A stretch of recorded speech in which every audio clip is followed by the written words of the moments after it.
Indonesia di titik nol peradaban. Oleh Christovita Wiloto, Chairman Strategik Indonesia. Jokowi sudah mengacak-acak Indonesia dari semua sisi. Prabowo harus bukan hanya cuci piring, tapi membangun dari puing kehancuran.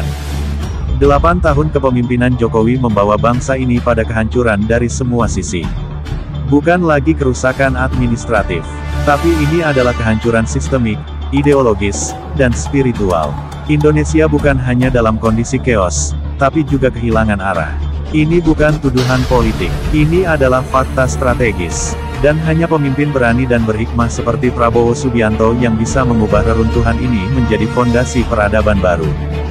Namun, lebih dari itu, Allah sedang menyusun skenarionya, sebuah rencana ilahi yang jauh melampaui akal dan strategi manusia.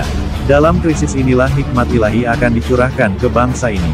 Penghancuran struktural di era Jokowi, kehancuran etika negara, intervensi kekuasaan dalam hukum, penyelundupan moral dalam politik dinasti, penghapusan meritokrasi, pemusnahan lembaga demokrasi, KPU dan MK menjadi alat kekuasaan. DPR hanya menjadi stempel kekuasaan, bukan pengontrol pemerintah.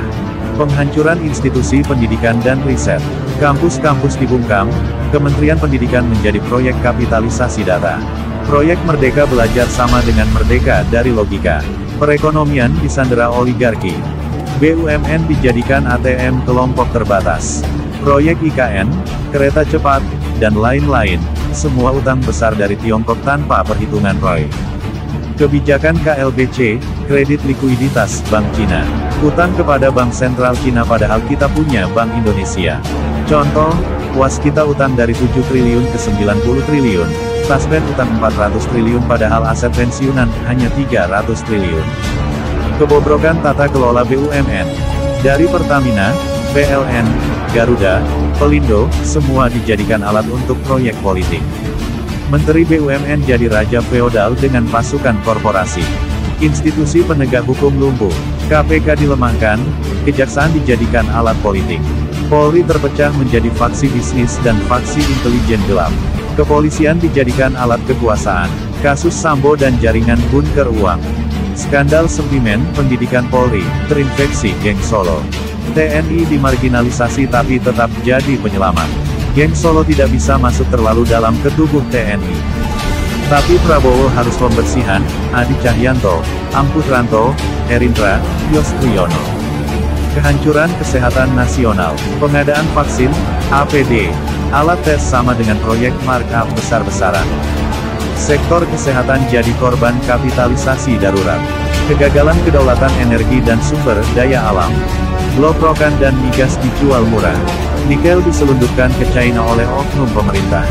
Pemberangusan gerakan rakyat, mahasiswa, buruh, petani dibungkam dengan undang-undang dan kekerasan aparat. Prabowo Subianto, mengubah dari puing. Cuci piring tidak cukup, harus membangun kembali. Rakyat tidak hanya minta pembersihan, tapi arah baru. Butuh pendekatan militer sipil yang kolaboratif. Strategi pembersihan nasional. Operasi Langsir, Gibran hanya ajudan masinis Tri Sutrisno.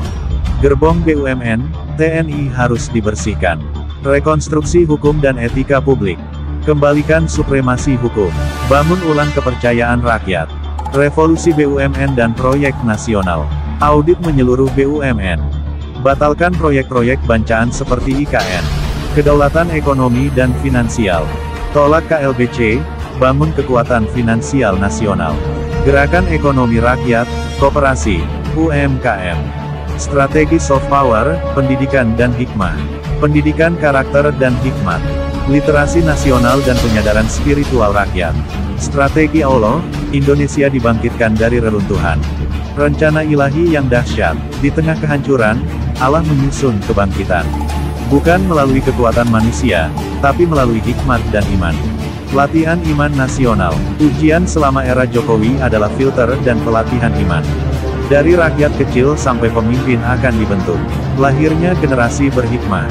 Anak-anak muda, profesional, petani, tentara, dosen, semua mulai sadar. Dalam waktu singkat, akan bangkit generasi yang tidak bisa dibeli. Arah bangsa ditetapkan langsung oleh Tuhan. Prabowo hanya alat, tapi arahannya datang dari Tuhan sendiri. Seperti zaman Nehemia membangun tembok Yerusalem, bangsa ini akan bangkit oleh tangan-tangan biasa yang dipenuhi hikmat. Bangsa ini belum kalah. Jokowi boleh ngacak-ngacak negeri ini. Tapi Prabowo bukan hanya akan membersihkan piring kotor, ia akan membangun dapur baru. Dan bangsa ini bukan hanya akan bertahan, tapi akan bangkit. Allah tidak pernah tertidur. Bangsa ini adalah miliknya. Dan waktunya sudah dekat. Persiapkan hikmat, perkuat iman, dan mari kita bangun kembali Indonesia dari puing-puing. Karena di tengah kehancuran, ada rencana ilahi yang sedang bekerja.